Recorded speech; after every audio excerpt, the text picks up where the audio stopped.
Para el año 412 después de Cristo, en el sínodo de Cartago, el discípulo de Pelagio fue declarado hereje. Del año 414 al 416, los sínodos de Milave y nuevamente Cartago declaró herejía el pelagianismo. Para el 431, el concilio de Éfeso condenó al pelagianismo. Pelagio, monje británico, insistía que el hombre tenía libre albedrío y la capacidad de escoger y cumplir la ley de Dios. Condenaba la doctrina de la predestinación y la salvación por gracia. Frente a Pelagio se levanta la voz viril, alta y fuerte de San Agustín. Y Agustín expone las doctrinas de la gracia, la doctrina de la predestinación, en sus famosos escritos Tratados sobre la Gracia, lectura obligada de todo estudiante del seminario. Y comenzó una lucha teológica en el seno de la Iglesia que terminó con la condenación del pelagianismo y los conceptos de evangelio de obras y salvación por obras.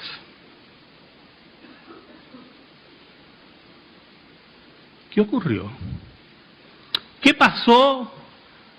Que cuando la Iglesia ve la luz por medio de la escritura y de la interpretación correcta de Agustín, poco a poco esa luz se fue apagando.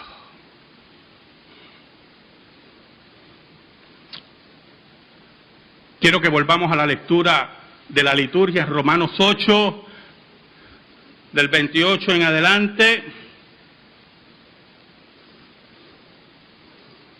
Y hablemos un poco en esta hermosa mañana, donde recordamos esos eventos que cambiaron la historia. ¿Por qué la luz de Dios siempre tiene que ser defendida? ¿Por qué la verdad tiene que ser vigilada? Oramos. Dios bueno y Dios verdadero, en esta hora que sabemos que el control que tú tienes sobre todas las cosas nunca se ha disminuido. Que cuando creemos que tu verdad, tu santa verdad, está oscurecida, brilla como nunca, porque tú nunca permitirás que tu palabra caiga en tierra. Ayúdanos en esta hora, Señor. Perdona nuestros pecados. Escóndenos bajo la sombra de la cruz y que tú seas proclamado. Te lo pedimos, Señor, en el nombre de Jesús. Amén y amén.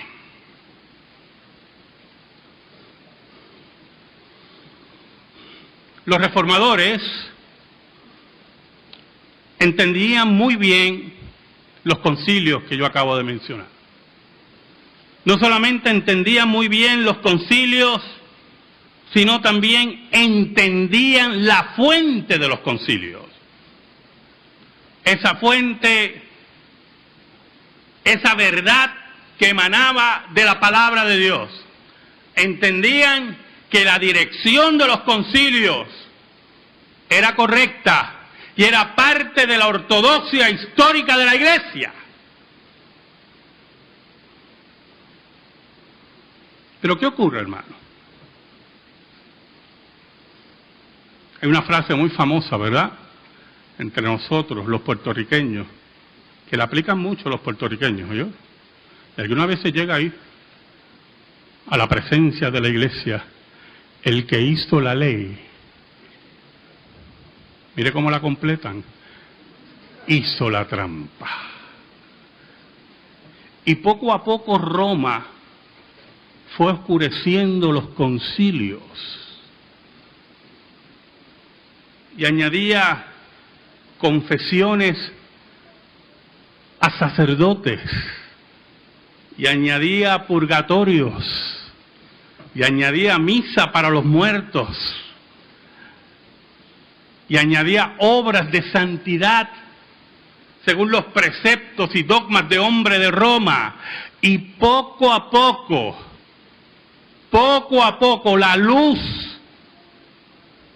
incandescente, altamente brillante y diáfana de la palabra de Dios en los concilios fue poco a poco callada y apagada. La jerarquía se impone sobre la palabra de Dios. El evangelio de obras nuevamente destruye la palabra de Dios. Porque nunca, escuche bien, nunca la verdad puede ser mezclada con la mentira. Porque la mentira siempre tratará de ocultar la verdad. ¿Y de dónde aprendemos eso? En el Edén. Allí la serpiente mezcló la verdad con la mentira. Y la mentira se impuso. Por lo tanto, cuando los reformadores volvieron a la Escritura, cuando los reformadores volvieron a la lectura seria de los pasajes bíblicos, los reformadores se dieron cuenta cómo la luz fue apagada poco a poco. Y levantaron dos premisas importantes de la Reforma. Lo que llamó Lutero, o lo que se llamó de Lutero, la teología de la cruz. Es en la cruz, en el Gólgota, donde es consumado la redención de Dios. En el Gólgota, los hechos decretivos de Dios se hacen patentes para que la gloria de Dios y sus elegidos tengan la barcaza segura hacia el reino de los cielos. Pero la segunda premisa es la que todavía mucha gente no entiende. Y es la doctrina de la predestinación. ¿Y por qué no la entiende? Porque el acercamiento a la predestinación se da desde el asiento de la intelectualidad teológica, y no hay ningún problema con eso. El problema consiste cuando divorciamos la predestinación de la teología de la cruz y cuando divorciamos la predestinación del alto decreto de Dios, donde todas las cosas estaban incluidas. ¿Qué hicieron los reformadores? ¿Qué hicieron los reformadores, hermanos? Volvieron a los concilios históricos. Volvieron a la ortodoxia. Volvieron a la doctrina apostólica.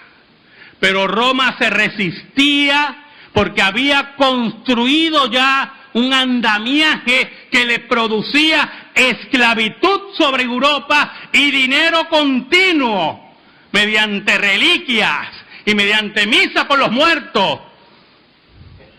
Y por lo tanto, el estómago y el bolsillo de Roma era afectado por la predicación alta, brillante del Evangelio de Cristo. Los reformadores invitaban a Europa, como nosotros hacemos hoy, a que volvieran a la Escritura. Había un problema. La gente no tenía la Escritura. Pero Dios, que todo lo controla y lo acomoda, mueve a un ingeniero alemán para el siglo XV, inventar un instrumentito ahí, en aquel tiempo manual, acomodando letras, se lo digo yo que trabajé en imprenta, inventa la imprenta. Y el primer libro que saca Gutenberg, el primero, es la Biblia. Y los reformadores entendían que entregarle la palabra de Dios al pueblo era entregarle la libertad. Porque la palabra de Dios es libertad. Porque es el fuego de Dios que consume el corazón de aquellos que no creen en Él e inflama el corazón de los elegidos y predestinados de Dios. Por eso cuando yo veo a un creyente que esta palabra no le quema, yo le digo algo, la palabra de Dios nunca vuelve atrás vacía, ¿oyó?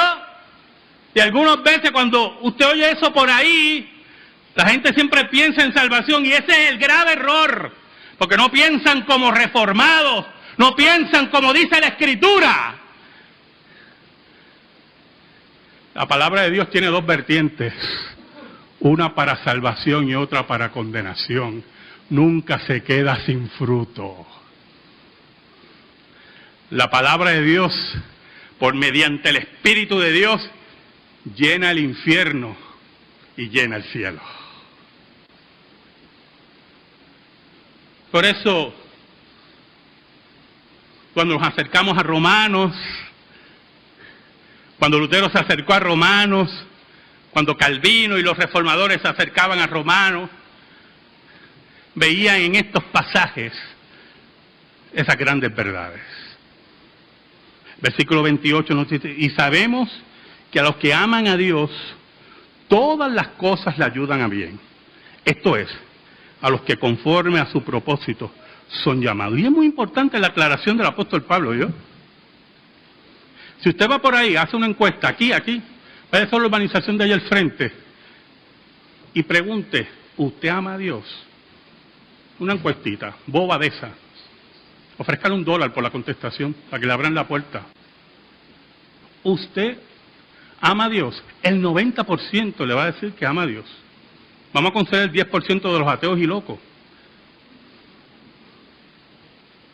¿Qué es amar a Dios?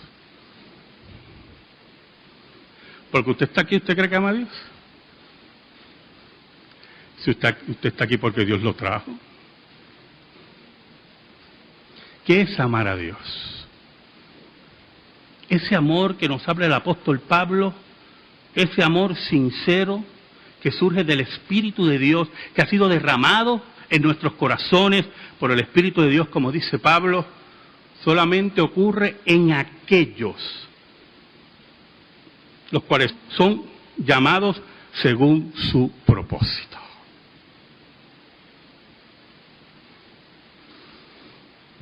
Aquí nosotros no podemos añadir números. Los intentos de mercadeo del presente y de crecimiento son herejía y apostasía, que busca por medios humanos fracasados, busca por medio de las candilejas de Hollywood atraer a las personas a la iglesia mediante obras de teatros y brillos que a Dios son abominación, porque es la predicación del Evangelio por medio del Espíritu de Dios que Dios trae a aquellos que según su propósito van a ser llamados. El versículo 29 nos dice, Porque a los que antes conoció, ¿sabe algo, hermano? En teología sistemática estudiamos, aunque eso debe ser un principio básico. Usted no tiene que ser teólogo para eso. Lamentablemente muchos no son teólogos. Pero usted no tiene que ser teólogo para entender que el amor es ¿qué? Movimiento. ¿Oyó? El amor es moverse. Si usted dice que ama a su novia y no se acerca a ella y no busca complacerla y está ensimismado en usted mismo, usted no ama, usted se ama a sí mismo. Si usted dice que ama a su esposa y no se mueve hacia ella y no busca el bienestar de ella, no hay movimiento, no hay amor. Y viceversa, ¿yo?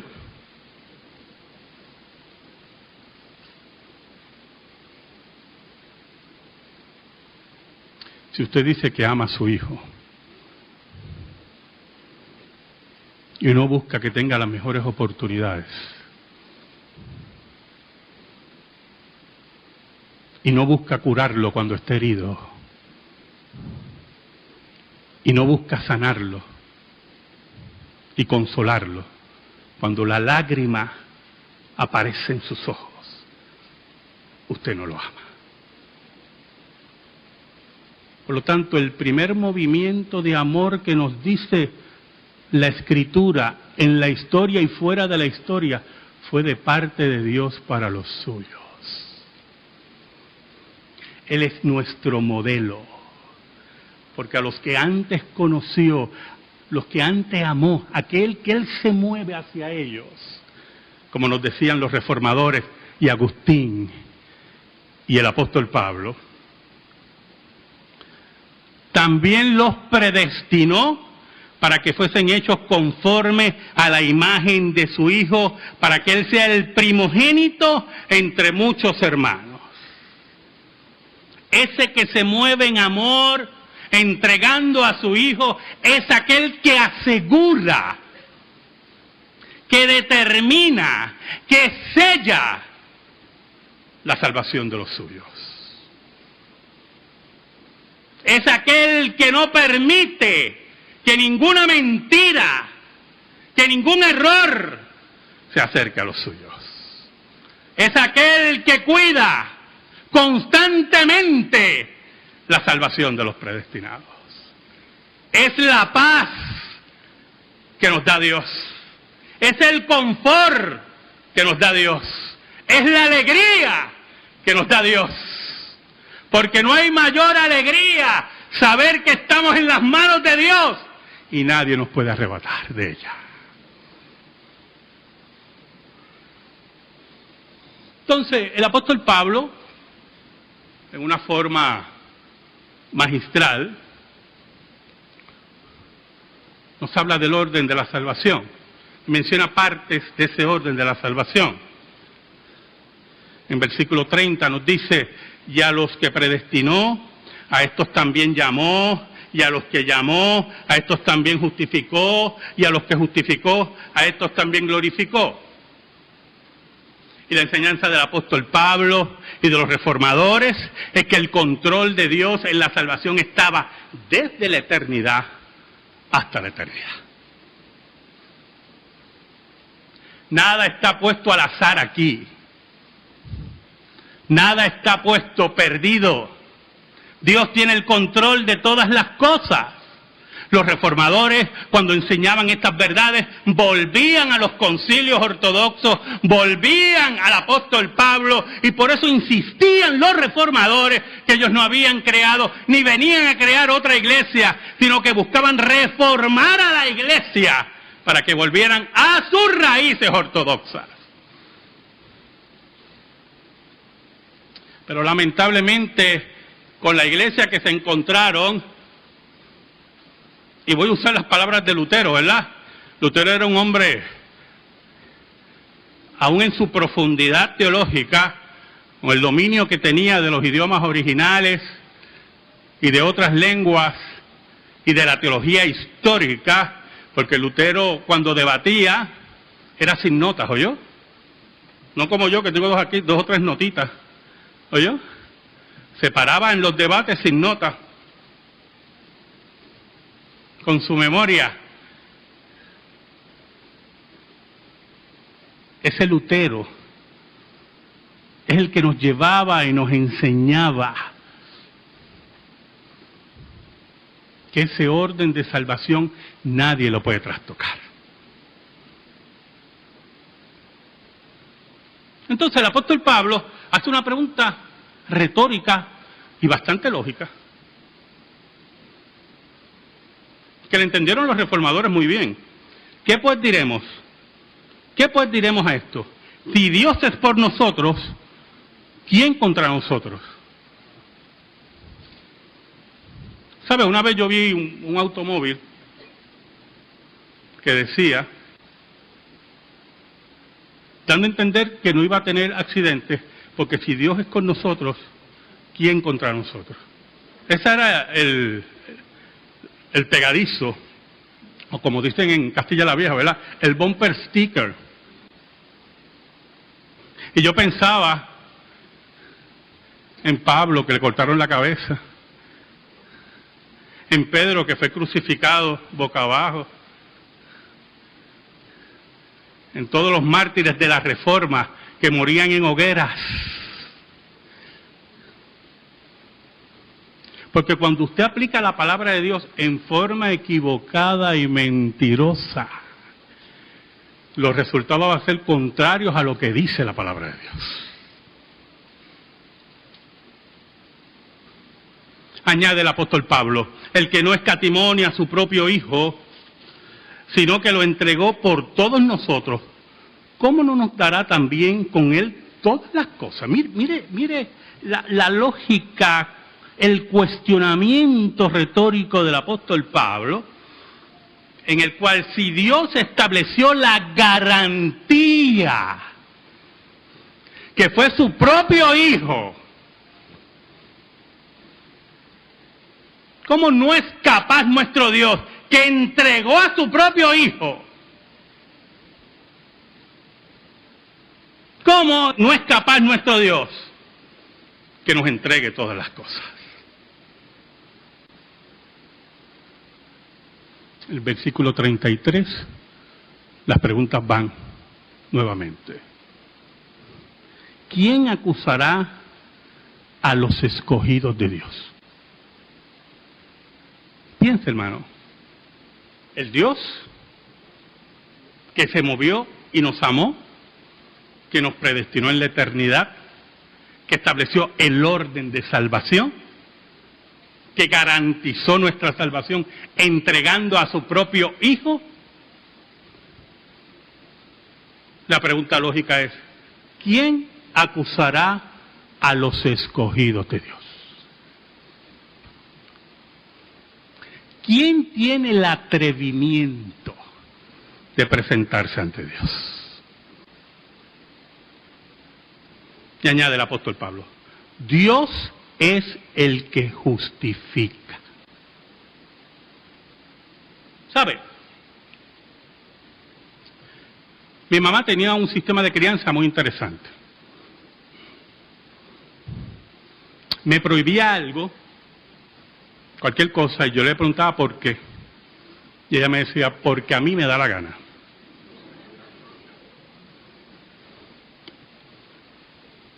Usted no necesita explicación. Porque el orden lo pongo yo en esta casa. Y me decía otras cosas impublicables para terminar diciendo, ¿entendiste? Entonces, yo estaba intimidado primero por la voz fuerte de mi madre tenía una voz fuerte, y porque tenía también una correa en la mano derecha.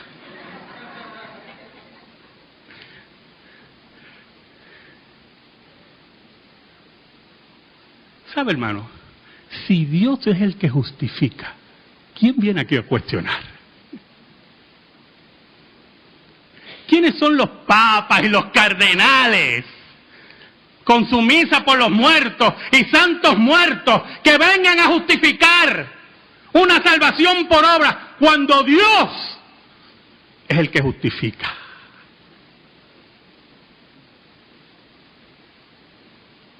Pero añade el apóstol Pablo, pasa de lo positivo a lo negativo. ¿Quién es el que condenará?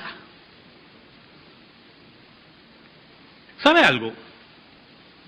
En una ocasión, en Puerto Rico se publicaba una revista católica, se llamaba El Piloto. La publicaba un monje, un sacerdote, mejor dicho, ahora se me escapa la orden, que vivía en Puerto Rico, creo que todavía está vivo, y en una ocasión había un artículo sobre la salvación. Y él dio el siguiente ejemplo. Mire qué interesante. Decía,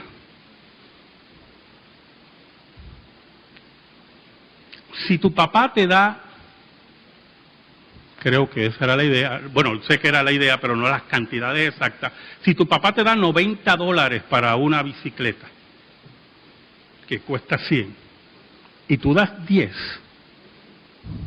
tú siempre vas a decir que fue tu papá el que te compró la bicicleta. Pero todos sabemos que hacía falta $10 para completar eso. Entonces él tomaba ese ejemplo tan infantil y tan apóstata para decirnos que Dios da el 90 y nosotros damos el 10. Pero el apóstol Pablo aquí nos dice, ¿quién es el que condenará? Cristo es el que murió. Pero es muy importante la segunda cláusula, que es la teología de Pablo. Porque muchos dicen que la teología de Pablo es la teología de la cruz. La teología de Pablo es de la tumba vacía. Por eso añade, mas aún el que también resucitó. Porque la cruz se hace real por la tumba vacía. Si Cristo no resucitó, vana es nuestra fe. Pero añade el apóstol Pablo, muy importante, la ascensión de Cristo. Los grandes tres principios, ¿verdad? El que además está a la diestra de Dios, el que también intercede por nosotros. Es aquel que vence la muerte y es llevado a Dios como triunfante sobre la muerte y sobre todas las cosas. Y hoy, en esta hora, como entendieron los reformadores en el siglo XVI, intercede por nosotros. Y si Dios mismo intercede por nosotros, ¿quién condenará? Oiga, hermano, yo no brinco aquí porque soy presbiteriano. Oiga, eso hizo que nuevamente Europa volviera a cantar. Eso hizo que el mundo oyera nuevamente el Evangelio. Eso hizo que hordas de hombres y mujeres se dirigieran como el siglo I a la muerte con la frente en alto, sabiendo que la cruz y la tumba vacía era una realidad en su salvación. Por eso, la conclusión del apóstol Pablo nos dice, ¿quién nos separará del amor de Cristo? ¿Sabe por qué los reformadores tenían esa afirmación tan sólida? Había un principio que muchos repiten por ahí, pero no lo creen. Sola Escritura. Que por lógica es la suficiencia de las Escrituras. Y los reformadores entendieron que solamente la sola Escritura iba a derribar los santos muertos, la misa por los muertos, los sacrificios, las reliquias. Pero un principio muy importante, el poder de la iglesia después de la muerte, el purgatorio.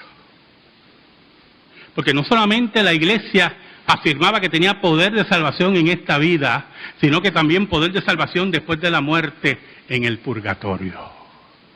Y por eso usted iba a hacer misa por los muertos, y por eso las indulgencias, para sacar las almas del purgatorio. Pero aún más, nadie podía venir con nuevas revelaciones, o que se le apareció una virgen, o que se le apareció un ángel, o como ahora dicen que Jesucristo baja a desayunar con ellos, o que sienten algo, y puede ser error, pero puede ser verdad, y toda esa basura de los profetas falibles, toda esa mentira que atenta contra sola escritura, toda esa mentira que hace que mezclemos la verdad con el error, lo cual va a producir una nueva Roma, con nuevos dogmas, y nuevos papas, y nuevos cardenales. La seguridad que hablaban los reformadores no era de vista, era de fe, firme en la Escritura, sin miedo, porque Dios nunca miente. Sea Dios veraz y todo hombre mentiroso. Y añade el apóstol Pablo, ¿quién nos separará del amor de Cristo? Y empieza esa famosa lista que no deja a nadie fuera, ¿yo? Yo me acuerdo cuando yo pertenecía a la religión de las obras, la misma de Roberto Rolón, ¿te acuerdas, Robert? La misma de Kevin, ¿te acuerdas, Kevin? Oiga, y nosotros leíamos ese pasaje y siempre venía alguien y añadía, no, pero esto puede ser que... Por eso tenemos que terminar como el apóstol Pablo. Versículo 37. Antes en todas estas cosas somos más que vencedores por medio de aquel que nos amó. ¿Qué es ser más que vencedores? ¿Usted nunca se ha preguntado eso? ¿Se acuerda del tío Nobel? El casi ganador. Qué basura, ¿verdad? Engañando a los nenes y no creando un carácter. Mira, perdiste. Así es la vida. Así es la vida, perdiste. No, pero es el casi ganador. Qué basura, hermano. Y creamos un grupo de ¿qué? De indolentes en la sociedad que nunca quieren perder. Y no le creamos el carácter que enseña de hombres y mujeres derechos. Nos enseñamos cobardes y criamos a cobardes y a vagos y a petulantes. Y no le enseñamos lo que dice la palabra. Tú estás perdido y sin Dios no hay salvación. Más que vencedores. Cuando usted gana en la vida, hermano, usted gana lo pasajero, lo que se muere. Porque mire, desnudos vinimos a esta vida y desnudos nos vamos. Pero cuando el apóstol Pablo nos dice, más que vencedores, es que el premio que Cristo logra en la cruz, ese decreto de Dios, que nunca será frustrado, nos entrega la vida eterna. Nos entrega y somos coherederos con Cristo Jesús. Y eso nunca se va a perder. Por eso somos más que vencedores. Por medio de aquel que nos amó. Por medio de la obra de Cristo. Por eso el apóstol Pablo vivía seguro. En medio de tribulaciones, de enfermedades, de rechazo. De estar al borde de la muerte. El apóstol Pablo nos dice, en esas grandes verdades que cambiaron el mundo. por lo cual estoy seguro de que ni la muerte, ni la vida, ni ángeles, ni principados, ni potestades, ni lo presente, ni lo porvenir, ni lo alto, ni lo profundo, y ninguna cosa creada nos podrá separar del amor de Dios, que es en Cristo Jesús, Señor nuestro. No hay más nada que añadir. Dios ha triunfado. Amén. Gracias te damos, Señor, por tu palabra eterna. Y te pedimos, Señor, en el nombre de Jesús, que esa palabra quede impregnada y en nuestra vida y en nuestro corazón. En el nombre de Jesús oramos. Amén y amén. Estamos en silencio, hermanos.